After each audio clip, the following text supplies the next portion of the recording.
thanks for tuning in to Local News Live, a production of AOC Community Media in partnership with the Acadiana Advocate. Their team of journalists print the stories important to our community and state, and we are happy to read you some of those stories. You can hear Local News Live Monday through Friday from 9 a.m. to 10 a.m. on AOC 1, the AOC Community Media channel on YouTube, and on Cypress Street Radio at aocinc.org. It's Wednesday, January 20th, and we couldn't bring you the news without the generosity of our volunteer news readers. Today we're joined by Daniel Rayburn. Welcome to Local News Live, Daniel. Thank you for having me. Thanks for reading. I'm going to listen on Cypress Street. Good morning, Acadiana. It's my pleasure to be here with you once again, bringing you the news of the day. We're going to dive right into our first headline locally, and it reads, Attorneys, toxicology suggests foul play in teen's death. This is brought to us by Megan Wyatt. A toxicology report conducted in conjunction with an independent autopsy of Quan Bobby Charles found no hallucinogens in the teen's system, which the family's attorneys say suggests his death was not accidental. Low levels of THC and ethanol were the only substances found in the 15-year-old's body, according to a December 2nd toxicology report conducted by Eric Flail of the Pennsylvania-based NMS Labs. The presence of those substances indicate that Charles likely used marijuana and alcohol prior to his death. The toxicology findings, shared Tuesday by the family's attorney, are significant because they suggest Charles was not significantly impaired at the time of his October 30th disappearance. Official toxicology results are still pending in the case. The NMS report showed that Charles had a blood alcohol content of 0.014%, which is well below the 0.08 limit Louisiana has set for adults to be considered legally intoxicated. It's also significantly lower than the 0.05%, which is the blood alcohol content a typical 120-pound male would have after one alcoholic beverage. The report also found that Charles had a low level of THC, the main active ingredient in marijuana, of 4.7 nanograms per milliliter of blood. While adults with any amount of THC in their blood can face legal consequences in Louisiana, the limit for driving in Colorado, where marijuana use is legal, is 5 nanograms per milliliter. The toxicology report seems to debunk the theory that Charles was high on hallucinogenic mushrooms at the time of his death. That theory developed from a tip Charles' mom received from a mutual friend of the last known people seen with her son. That theory might have explained how Charles could have drowned in the shallow sugarcane field in Iberia Parish where his body was discovered on November 3rd. Quote, this emphatically proves that they were lying in an attempt to cover up what happened to Quan, said the family's attorneys in a statement issued Tuesday. Further, this likely proves that Quan's death was not the result of an accident or gross negligence, but intentional. Investigators continued to treat the case as a homicide, according to Catherine Breaux, spokesperson for the Iberia Parish Sheriff's Office. Quote, an arrest will not be made until all evidence has been gathered, including the toxicology, Breaux said Tuesday. We want this to be solved and turned over to the district attorney's office just as much as the family does. The teen's disappearance and death gained widespread attention after his family shared a graphic photo that shows the mutilated face of a black boy with several open skin wounds and disfigurement so severe to his lips that his teeth are visible. The image, which the family says was taken while confirming the teen's identity to authorities, sparked outrage and protest over the handling of the case. Charles was reported missing to the Baldwin Police Department on October 30th, after leaving his father's St. Mary Parish home earlier that day with a 17-year-old friend and the friend's mother. Deputies with the Iberia Parish Sheriff's Office discovered the teen's body on November 3rd in a rural area near Lauraville. Preliminary findings of the family's independent autopsy in November echoed those from the official autopsy, which both suggest Charles drowned. Dr. Amy C. Grusecki of the Texas-based American Forensics wrote in her report that the official, quote, exam appears thorough and the exam findings are consistent with drowning. Her report also notes that there was, quote, no evidence of trauma or natural disease. Iberia Parish Coroner Dr. Carl Ditch wrote, quote, likely drowning as Charles' cause of death in his preliminary report, noting that muddy water was found in the teen's sinuses and lungs, which were both hyperinflated. Charles did not appear to have suffered injuries prior to his death, Ditch wrote, and injuries to his face likely happened in the water after he drowned. The manner of death for both autopsy reports was pending toxicology results and a police investigation. Attorneys Ron Haley, Chase Trikel, Derek A. Moore, and Ryan Thompson have said that they do not believe Charles drowned in a shallow sugarcane field without human intervention.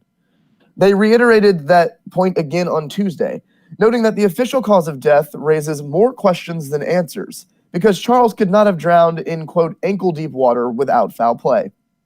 Quote, if he did not drown in that sugarcane field, then additional questions must be answered, the attorneys wrote.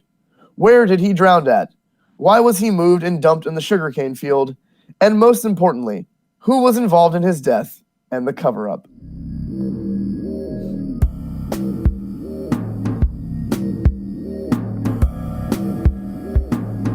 Looking at our next headline, and it reads, construction on Bottle Art Lofts project ahead of schedule. Funding secured for next phase of development. This is written by Claire Taylor. Construction on Phase 2 of the Bottle Art Lofts development on University Avenue at Cameron Street in Lafayette is expected to begin immediately now that the financing for the $16.1 million phase has been secured. Meanwhile, construction on Phase 1 is ahead of schedule and about 75% complete. It's expected to welcome residents in May, the HRI Communities announced on Friday. Phase 1 involves transforming the former Coca-Cola bottling plant and warehouse on Cameron Street into 40 residential apartments, with community space that includes a computer center, fitness studio, shared art studio, art gallery, picnic area, community garden space, and secure parking. Preference for renting the apartments will be given to artists. Phase 2 will be constructed on University Avenue on the site of the former Les Pay Motel. It will offer 65 mixed-income residential units, a community room, and a fitness center. The HRI development is expected to be a catalyst for development in a neglected area, which was a focus for revitalization under former Mayor-President Joel Robideau, and is a federally designated opportunity zone, which offers tax deferments to developers and investors. The HRI Bottle Art Lofts project was awarded a $7.2 million grant from the Louisiana Housing Corporation through its Piggyback Resilient Mixed Income Funding. As a result, Phase 2 will be designed and constructed to mitigate the potential impact of natural disasters such as flooding. Funding for Phase 1 and 2, a $32 million project, comes from private and public sources, including local, state, and federal entities. About $5 million in federal community development block grant funding was committed to the project, and the Acadiana Planning Commission provided $500,000 to help secure the grant. The Lafayette City Council in April approved a $1.5 million transfer needed for a loan authorized in 2019 by the former City Parish Council.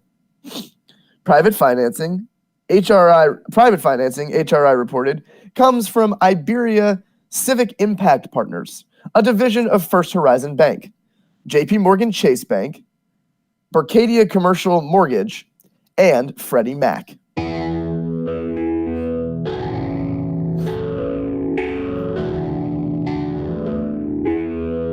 For our next local headline, woman dies after being struck by vehicle. A Scott woman has died from being struck by a vehicle Monday evening on the Evangeline Thruway. According to the Lafayette Police Department, Devin Dufour, 28, was struck by a vehicle in the 2100 block of Northeast Evangeline Thruway just after 8:30 p.m. after she entered the roadway while trying to cross the street. Dufour was transported to a hospital where she was pronounced dead. The driver of the vehicle had no injuries, police said. Alcohol is not believed to be a factor for the motorist. The accident remains under investigation by the Lafayette Police Traffic Unit. And we have a secondary crime headline. Port Barre man drowns after kayak capsized. The Louisiana Department of Wildlife and Fisheries is investigating after a 50-year-old man drowned while kayaking in St. Landry Parish. Thomas Godot of Port Barre drowned in the Old Cordon Bleu waterway after his kayak capsized at about 1:30 p.m. on Monday. Witnesses told investigators that Godot attempted to swim to the bank but went under the water's surface and never resurfaced. His body was recovered around 3:40 p.m. Monday, the Louisiana Department of Wildlife and Fisheries said in a statement. It's unknown what caused the kayak to capsize. Godot was not wearing a life vest when he fell into the water, the statement said. The death remains under investigation.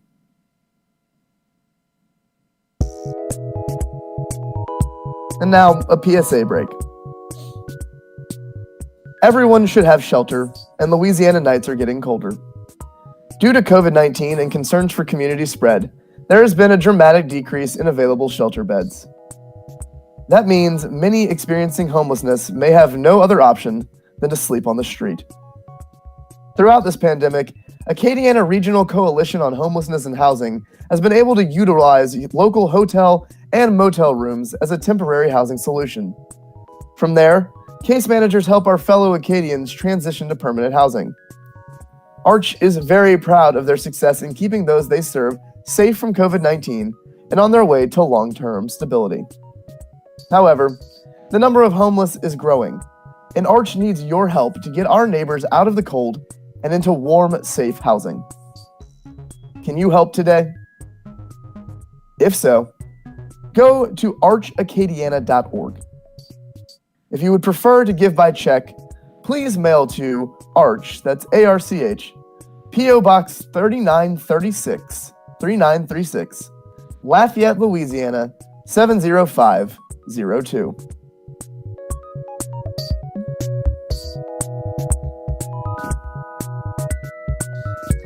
And now we will continue with headlines from across Acadiana with our next, which reads, Lafayette Airport to offer direct flights to Charlotte starting in April. And this is written by Adam Daigle. American Airlines will offer direct flights out of Lafayette Regional Airport to Charlotte, North Carolina starting on April 2nd.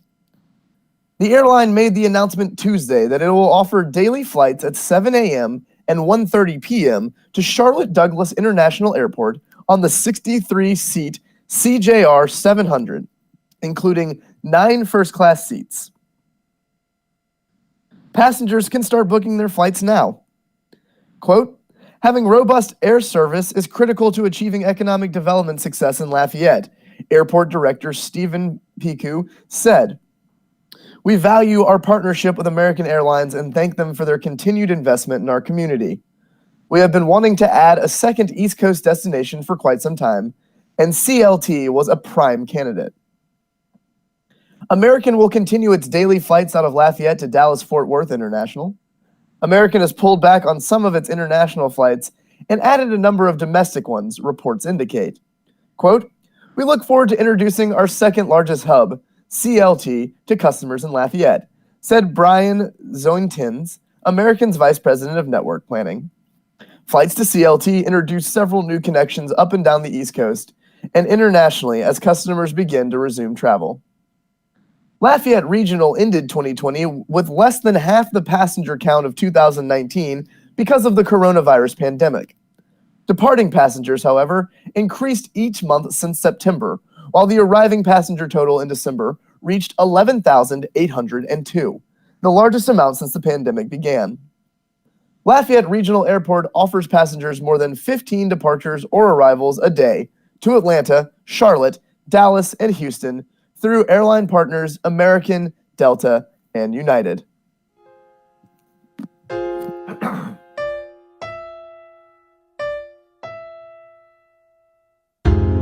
And now our next headline, which reads, Taking Oaths and Undertaking. Pandemic has changed traditional swearing-in ceremonies. Lafayette Parish Clerk of Court Louis Perret has sworn in an estimated 2,000 people over his career, but no year of ceremonies has been quite like this one. Perret has overseen some traditional ceremonies, such as those held for Lafayette City Marshal Reggie Thomas and 15th Judicial District Attorney Don Landry, and intimate non-traditional ceremonies, such as the swearing in for 15th Judicial District Court Judge Michelle Bilodeau, which was held in her family's backyard. They've been everywhere from a jury pool room to the Cathedral of St. John the Evangelist. Each ceremony was influenced by the COVID-19 pandemic, but even with safety changes, each represented an important moment in the system of American democracy and the peaceful transition of power, Perret said. Quote, "I love it because it's very basic. It's an integral part of our representative democracy. It's something I love and revere. I've loved American history since I was a kid, and I've been a student of history since I was a kid. I love the whole part of it, and I take it very seriously." The clerk of court estimates he's sworn in 800 officials, law enforcement officers, and staff members in this last cycle. Perret said he's shaken a few hands, carried hand sanitizer with him to each event, and had to break up large staffs, like for the Lafayette Parish Sheriff's Office, into several ceremonies to accommodate social distancing needs. Most officials have been sworn in with only a couple staff members and some family present. No matter the setting or the crowd size, the importance of the moment was clear, Perret said. Quote, "I see it in their eyes when they hear the oath of office and they're swearing their allegiance to the United States and Louisiana, to do their best and to be fair and impartial.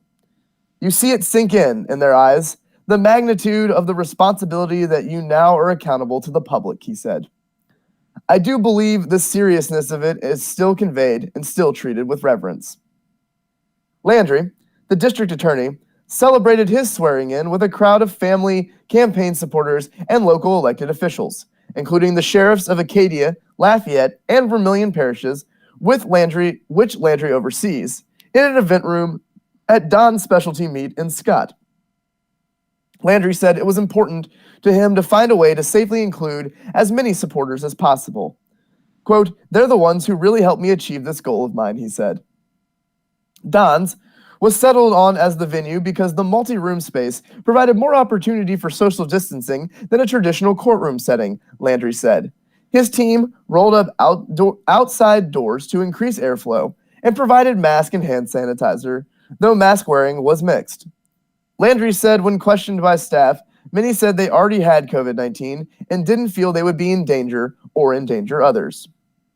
Judge Bilodeau held her swearing-in ceremony in her family's backyard after scouting a few outdoor restaurants and event spaces. The ceremony included Perret, a few family members, and her intimate campaign staff. It was bittersweet not to include the many friends and supporters who backed her campaign, but Bilodeau said safety felt like her number one responsibility. Bilodeau had previously sworn in during her career as an assistant district attorney, but she said being sworn in for an elected office as judge was a new and more personal experience. Taking the oath would have been a monumentous experience no matter where it took place, she said. Quote, "I felt excited, I felt grateful, very humbled by the fact that our community felt they wanted me to sit on the bench, and they trusted me with that job. It was a really nice day and a good feeling."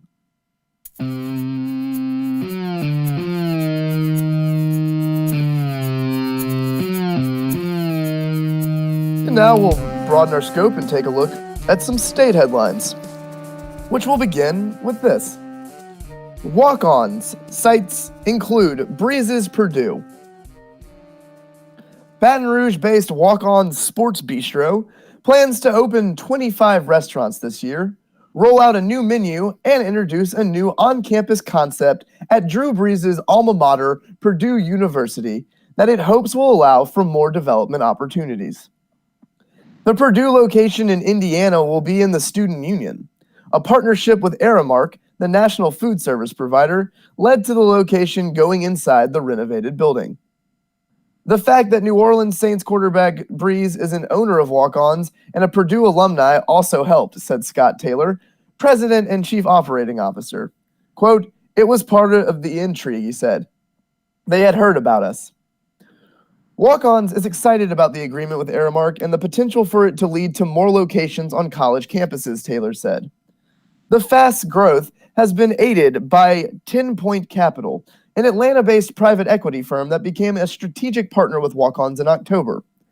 At the time, Walk-Ons said that the deal would help the company reach its goal of opening 150 restaurants in the next decade. While the flagship Burbank Drive Walk-Ons is about 10,000 square feet, and most locations are now about 8,500 square feet, the chain is set to introduce a smaller model. Quote, COVID taught us a lot. Even in that at 50% occupancy, we could still do the volume we needed to do, Taylor said. Because of this, Walk-Ons is set to introduce a smaller restaurant, just under 7,000 square feet, with seating for about 230 people. The smaller restaurant will reduce the cost for franchisees.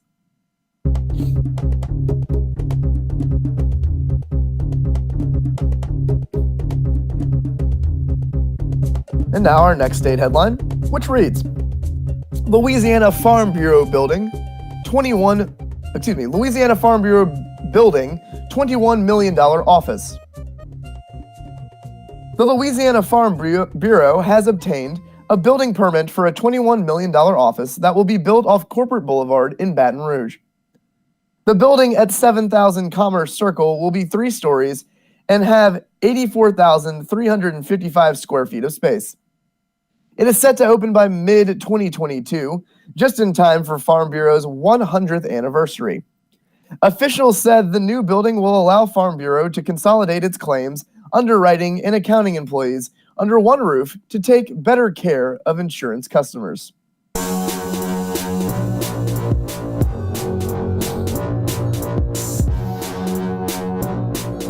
And now we will take a step away from the headlines momentarily to look at our Today in History, followed by today's horoscope. So, looking in at Today in History, brought to us by the Associated Press. Today is Wednesday, January 20th, the 20th day of 2021. There are 345 days left in the year. Today's highlight in history is, on January 20th, 1986, the United States observed the first federal holiday in honor of slain civil rights leader Martin Luther King Jr. On this date, in 1265, England's first representative parliament met for the first time. In 1801, Secretary of State John Marshall was nominated by President John Adams to be Chief Justice of the United States. Marshall would be sworn in on February 4th, 1801. In 1887, the U.S. Senate approved an agreement to lease Pearl Harbor in Hawaii as a naval base. In 1937, Franklin Delano Roosevelt became the first chief executive to be inaugurated on January 20th instead of March 4th. In 1942, Nazi officials held the notorious Wannsee Conference, during which they arrived at their final solution that called for exterminating Europe's Jews. In 1961, John F. Kennedy was inaugurated as the 35th President of the United States. In 1964, Capitol Records released the album Meet the Beatles. In 1981, Iran released 52 Americans it had held hostage for 444 days, minutes after the presidency had passed from Jimmy Carter to Ronald Reagan. In 1994, Shannon Faulkner became the first woman to attend classes at the Citadel in South Carolina. Faulkner joined the Cadet Corps in August 1995 under court order, but soon dropped out, citing isolation and stress from the legal battle. In 2007, Senator Hillary Rodham Clinton launched her first campaign for the White House, saying in a videotaped message on her website, "I'm in, and I'm in to win." In 2009, Barack Obama was sworn in as the nation's 44th president, as well as the first African-American president. In 2017, Donald Trump was sworn in as the 45th president of the United States, pledging emphatically to empower America's, quote, forgotten men and women. 10 years ago today, federal authorities orchestrated one of the biggest mafia takedowns in FBI history, charging 127 suspected mobsters and associates in the Northeast with murders, extortion, and other crimes spanning decades. 5 years ago today, President Barack Obama hailed the revival of the nation's auto industry during a visit to Detroit while acknowledging the water crisis in nearby Flint, Michigan.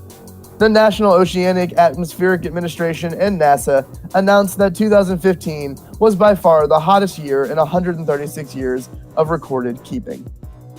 And 1 year ago today, Chinese government experts confirmed human-to-human transmission of the novel coronavirus, saying 2 people caught the virus from family members and that some health workers had tested positive. Looking at today's famous birthdays, we'll start with former astronaut Buzz Aldrin, who is turning 91 today. Singer Eric Stewart is 76 today. Movie director David Lynch has turned 35. Israeli activist Netan Sharinsky is 73. Rock musician Paul Stanley of the band Kiss has turned 69. Rock musician Ian Hill of the band Judas Priest has also turned 69. Comedian Bill Maher is 65. Rock musician Greg Kay of The Offspring has turned 56. Country singer John Michael Montgomery is also 56. Actor Stacey Dash has turned 54. TV personality Melissa Rivers is 53 today. Singer Edwin McCain has turned 51. Former United Nations Ambassador Nikki Haley has turned 49 today. Rock musician Bob Burdone of Linkin Park is 42. And finally, rock singer Kevin Parker of Tame Impala has turned 35 today. Now we'll take a look at today's horoscopes. For Aquarius, which is birthdays of January 20th to February 19th. Speak up and share your thoughts and intentions. Don't fold under pressure or make an abrupt change because someone else does. Follow your heart and do your own thing. For Pisces, which is birthdays of February 20th to March 20th. Let go of the past. Take care of your health and physical well-being. Don't take unnecessary risk or make hasty decisions that could result in illness or injury. For Aries, which is birthdays of March 21st to April 19th. Pay close attention to what's going on around you. Distance yourself from risky or deceiving situations. Don't let anyone rope you into spending more than you can afford. For Taurus, which is birthdays of April 20th to May 20th. Make a sound decision, not a snap decision. Indecisiveness regarding your work, position, status, or purpose will result in confusion and worry. Time is on your side. Explore your options. For Geminis, which is May 21st to June 20th birthdays. Listen carefully, take notes, and ask questions. What you learn today will help you get ahead in life, in love, or at work. For Cancers, which is birthdays of June 21st to July 22nd. Reach out to people who share your beliefs and interests. The relationships you form will encourage you to use your imagination more and to focus on new possibilities. Accept the inevitable. For Leos, which is birthdays of July 23rd to August 22nd, an offer will have a hidden agenda behind it. Go over the fine print, make adjustments, and refuse to let anyone cause problems for you. Protect your reputation and use your intelligence. For Virgo, which is birthdays of August 23rd to September 22nd, a change of pace will give you a chance to evaluate a confusing situation.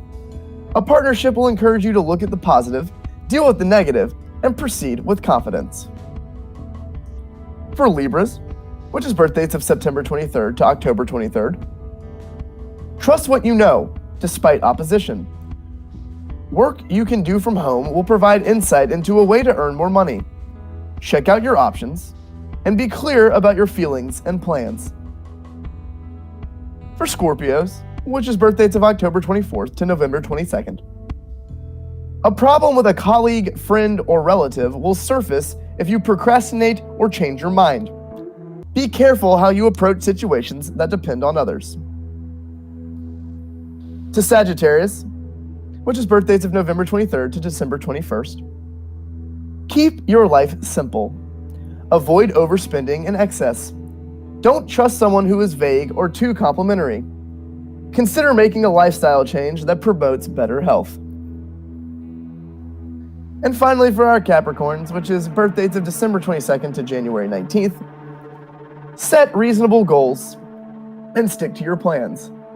Refuse to let trivial matters interfere. Set high standards and focus on getting results. A personal change is worth considering.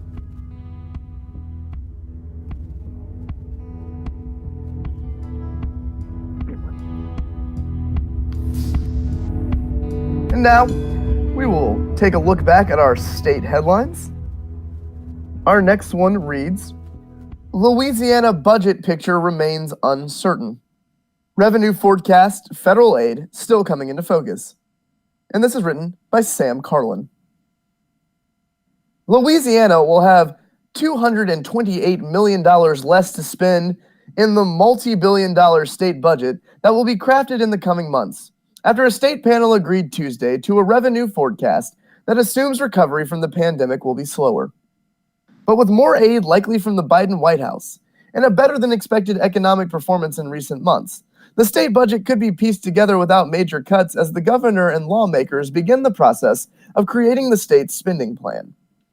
Still, economists are facing unprecedented challenges in forecasting how much the state will collect in various taxes and fees because of the pandemic, which health officials hope will be beat back this year through mass vaccinations. And it's not yet clear how much money Louisiana will receive from another federal aid bill. Quote, I think it's all sort of wait and see, said Senate President Paige Cortez, a Lafayette Republican. We're probably going to be okay next year, he added.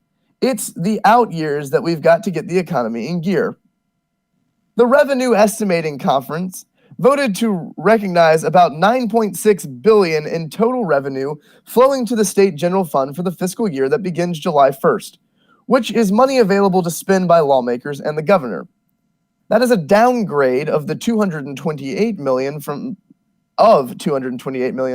the previous forecast and represents $223 million less than the state brought into the general fund last year. Commissioner of Administration Jay Darden, Governor John Bel Edwards' chief budget advisor, will use the new funding numbers to craft the first version of the state budget that will be debated by lawmakers. Darden said the first draft, due in February, will likely include proposed cuts, though those may be taken out if Congress and President-elect Joe Biden swiftly send federal aid to state governments as expected. Quote, we're hopeful there will be some relief from the federal government, Darden said, but we can't assume we're going to have that money. Last year, the state used roughly $900 million in federal aid to plug holes in the state's budget for the previous and current fiscal years. In the current fiscal year, which ends on June 30th, economists said federal aid helped buoy the state's revenue collections after Congress and the Trump administration agreed to stimulus checks, boosted unemployment, and other aid. The panel voted to recognize an increase of $292 million in the current year compared to the previous forecast, though that is still a drop of $289 million from the actual money received last year. And that includes $90 million in funds that lawmakers and Edwards agreed to use from the state's rainy day fund to help stave off cuts. Quote, the income support we've gotten from the federal government is what has gotten us to where we are today, said Greg Albrecht, an economist for the Legislative Fiscal Office.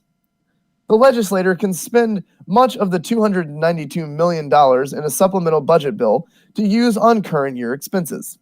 And Darden said lawmakers can also shuffle funding around to mitigate cuts in next year's budget. He said there will be a, quote, significant contribution from the increased funding to help reduce cuts. The four-member Revenue Estimating Conference, made up of Darden, Cortez, independent economists Stephen Barnes, and House Speaker Clay Schexnayder, picked the less rosy of the two available forecasts. Manford Dix, an economist for the governor's administration, forecast a drop of only $35 million in the state's general fund for the upcoming fiscal year, citing he sees as a quicker recovery as vaccinations ramp up. Darden initially moved to recognize Dick's forecast, saying the panel would meet again in 2 months to revise its forecast. Biden's administration is also expected to push for aid to state and local governments now that he has Democratic control in Congress. The panel's independent economist, Barnes, sided with Darden, but Cortez and Schexnayder refused, with Cortez saying the panel should proceed cautiously with so many unknowns. Instead, all four agreed to the more conservative estimate, with Darden saying he wanted to avoid going without a revenue forecast, something that had thrown the budget process into chaos amid previous disagreements. Albrecht said that he thinks the state's employment and tax collections will recover slowly over the course of several years after the pandemic ravaged the economy. Quote, "I think the economy here is very vulnerable to shocks," Albrecht said. "Negative shocks to this economy were very tenuous."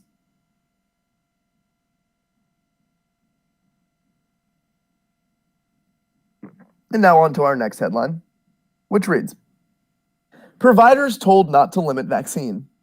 State says some offering shot only to their patients." This is also written by Sam Carlin. The Louisiana Department of Health told health providers Tuesday to stop limiting vaccinations to their own patients, warning they could lose out on further allocations of the vaccine or face penalties if they don't make the shots available to anyone who meets the current eligibility between current patients of their facility and other members of the public. Allie Neal, a spokesperson for the agency, said the agency received complaints about, quote, several providers not providing vaccines to people because they weren't a patient of a particular institution, she said. Dr. Joe Cantor, Louisiana State Health Officer, wrote a letter to providers saying the agency has, quote, received indications some providers are limiting their vaccinations to people who had been patients of a hospital or clinic within recent months. To the extent that such discrimination is occurring, it must immediately cease, Cantor wrote. He reminded providers they are subject to audits and adverse action could be considered if they are deemed to have, quote, discriminated between current patients of their facility and other members of the public. Allie Neal, a spokesperson for the agency, said the agency received complaints not allowing vaccines to people because they weren't a patient of that particular institution. Our Lady of the Lake and Ochsner Health, two of Louisiana's largest health systems, said recently they were limiting vaccine appointments at their hospitals to patients who were already in their system. Our Lady of the Lake Regional Medical Center in Baton Rouge told the Advocate and Times-Picayune last week it was limiting its vaccine scheduling because of a lack of steady supply. The hospital has been reaching out to its patients individually to schedule appointments, said Dr. Jimmy Craven, president of the system's physician's practice, and was ready to open it up further if the supply was there. He had said the system has more than 60,000 patients who meet the eligibility criteria. On Tuesday, Dr. Richard Vath, president and CEO of the Franciscan Missionaries of Our Lady Health System, which includes the Lake Hospital, said in a statement the system is opening its vaccine scheduling to anyone who is eligible. He said the system schedules new vaccine appointments, quote, based on weekly allocations of the vaccine because of the uncertainty surrounding shipments. We serve our communities by getting vaccines to as many individuals as quickly and as responsibly as possible, and in accordance with the tiered state guidelines, Vath said. When we receive additional vaccines, anyone who meets the LDH criteria will be eligible to register for an appointment online or via phone until all appointments are full. We will release additional details on that process when scheduling reopens. We are completely committed to helping end this pandemic and recognize that mobilization of vaccines is a monumental effort for everyone. Ochsner, which also operates pharmacies, said its pharmacies were offering the vaccine to anyone, regardless of patient status.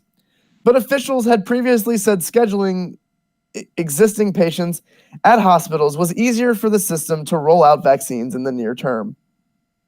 An Ochsner spokesperson said Tuesday, quote, scheduling through our retail pharmacies and hospitals are open to patients and non-patients, and that the hospital opened up vaccine appointments to anyone who meets the eligibility groups on January 7th.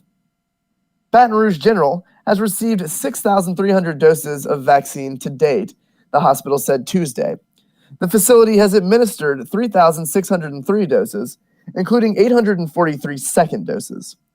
About 1,000 were members of the public or patients who met the priority groups, while the rest were hospital employees.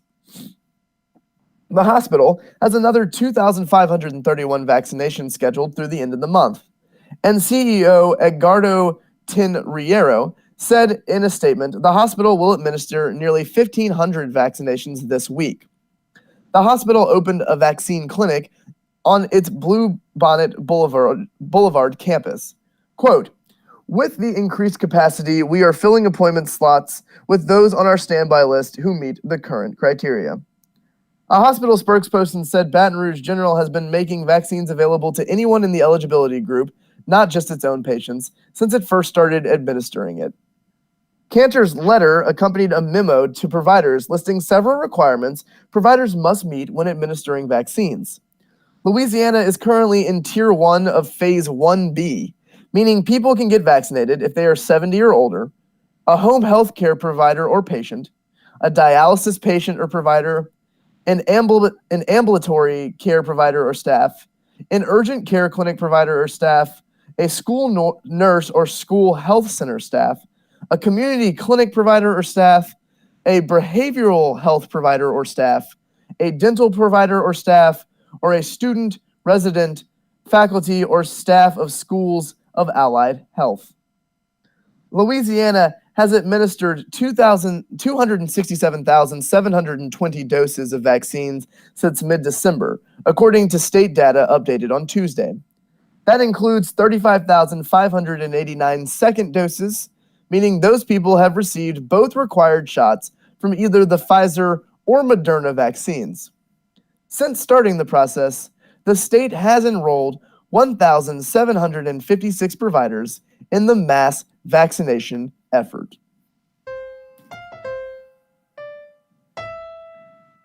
And looking at the COVID-19 coronavirus, the latest cases in LA, Louisiana has currently recorded 7,833 deaths, as well as 328,860 positive cases.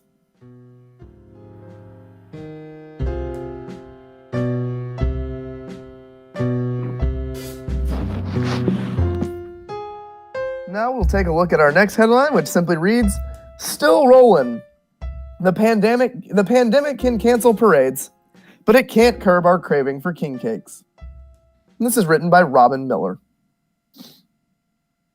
The pandemic has canceled Mardi Gras parades and balls, but it hasn't curbed the craving for king cake.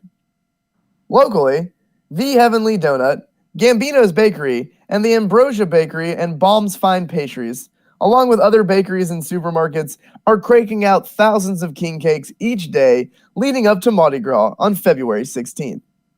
While traditional cinnamon and cream cheese varieties tend to sell the best across the board, the bakeries are pushing the flavor envelope.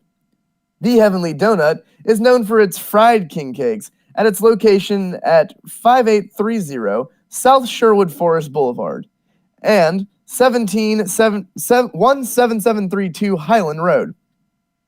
The bakery also offers a host of unusual flavors, from Almond Joy to Banana Foster to Louisiana Cajun Mud and Chocolate Maple Bacon.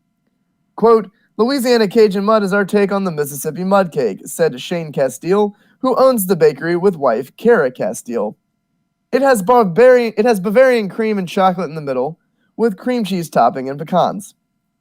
Castile said his wife comes up with a lot of the flavors, but customers have also suggested fillings that have made it onto the menu. Quote, "Our most popular is the pecan praline," he said. The Heavenly Donut, with 24-hour notice, will make you a Cajun boudin king cake as well. Other flavors include chocolate, strawberry, cream cheese, chocolate-covered strawberry, turtle pecan, pecan praline, and wedding cake. Ambrosia is probably best known for its Zulu king cake, a decadent concoction stuffed with coconut, cream cheese, chocolate marcels, cinnamon and sugar, and topped with more chocolate and toasted coconut. Also popular at the bakery, Located at 8546 Segan Lane are strawberry cream cheese and pecan praline. New this year are Mardi Gras themed hot chocolate bombs. Quote, we are curious to see what the different colored icing would do when we poured hot milk over them, said co-owner Felix Sherman Jr. They melted with the chocolate. We put the chocolate in a mold and filled it with hot cocoa and marshmallows. I would order that ahead of time so that you can have it ready for you. At Gambino's, you'll find Nutella, wedding cake, praline and cream cheese, strawberry cream cheese, and Bavarian cream flavors.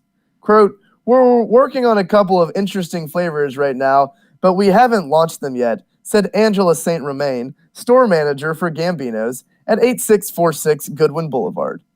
Gambino's also crafts Mardi Gras sugar cookies and Petitfours iced in purple, green, and gold.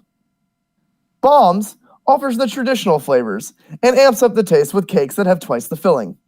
Quote, our popular double-filled cakes are praline and cream cheese and strawberry cream cheese, said Tanya Crawford, manager of Bombs, at 8046 Florida Boulevard. Bombs also will offer Mardi Gras-themed Petitfours and cookies during Mardi Gras week.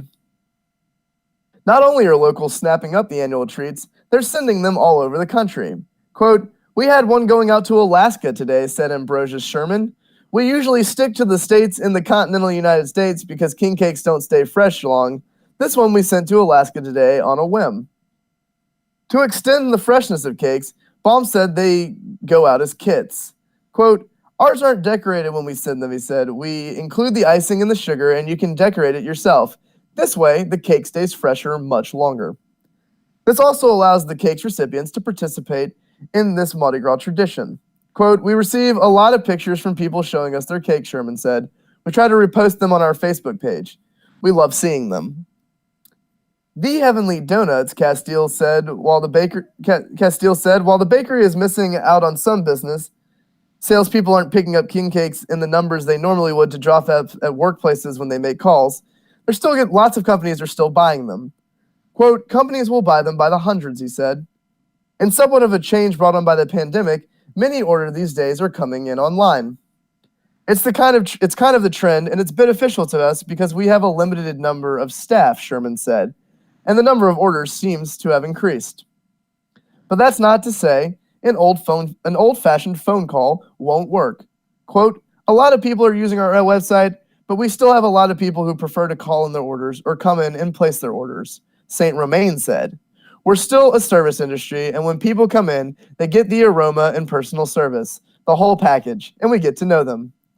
St. Romain added that mail orders are not being hampered by coronavirus restrictions, and people don't seem to be in a hurry to order early. Quote, we really can't change human nature, St. Romain said. People are ordering like they usually do, and since there won't be a celebration on Mardi Gras Day, there's really no delay. But our customers also know that we are making king cakes on demand year-round, and you'd be surprised by the number of people who do this.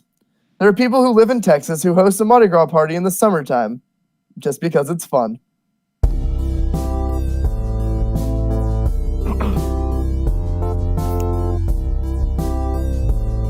And now we'll move into sports. We have a single headline to look at today in the sports section, and it reads, Wilson and Russell primed for stretch drive. Guards draw motivation from lineup shuffle. And this is brought to us by Kevin Foote. Just because you're the most talented player or leader of a team does not mean you don't need a little encouragement. Take UL guard tandem of senior Cedric Russell and sophomore Malik Wilson, for example. Raging Cajuns coach Bob Marlin didn't like something about the way Russell practiced last week, so he decided to bring him and fellow senior Dugway off the bench in Friday's road game against UTA. Quote, I wanted to make them uncomfortable and shake the lineup up a little bit, Marlin said, and I thought they responded.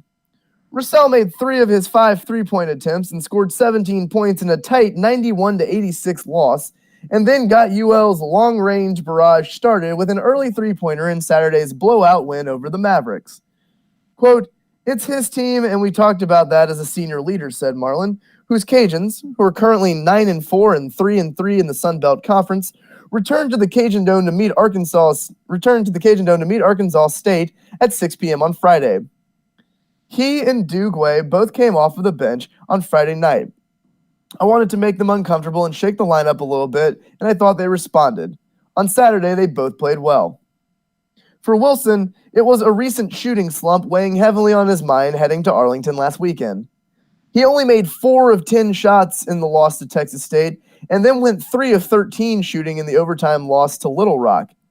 Then, in Friday's opener in Arlington, Wilson was 5 of 16 from the field. In Saturday's 68-51 win, Wilson delivered the top individual performance of the season, with 25 points behind a 5-for-5 shooting from 3 land, along with 16 rebounds, 4 steals, and 2 assists. After leading the Cajuns in three-point shooting at a 35.8% last season, Wilson had gotten off to a rough start beyond the arc. The Rayville High product had only made 4 of 27 attempts from downtown all season after Friday's loss. While the shooting was a big boost, Wilson's athleticism was really on display with the 16 rebounds. Now comes the chore of the Russell-Wilson tandem somehow discovering a way to deliver the elusive weekend sweep. UL will face Arkansas State this Friday at 6 p.m. and at 4 p.m. Saturday. This can be watched online on ESPN Plus and heard over the radio on KPEL FM 96.5.